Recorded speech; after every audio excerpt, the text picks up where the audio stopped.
Good morning. कशा आहात तुम्ही सगळे? आज सकाळी पिकूला शाळेत सोडवायला गेले आणि असं झालं की पिकू तिथं पण पडले आणि परत पण खूप पडली. असो, आज सकाळी मी तिला शाळेत सोडवलं आणि परत घ्यायला गेले होते. तर हे पहा, हे डान्स करत होते ना, तेव्हा ती एकदा पडली आणि थोडेसे दात खालच्या ओठामध्ये घुसले आणि तेव्हा एवढं नाही लागलं तिला, थोडंसं नॉर्मलच होतं.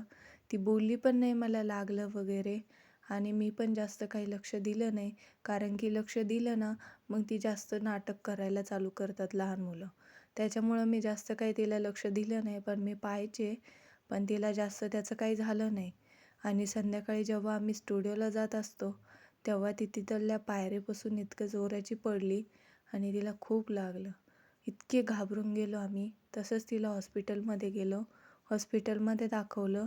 डॉक्टर बोलले आहे, पण थोडंसं बरं होईल लवकर आणि तिचं पूर्ण तोंड सुजलं होतं.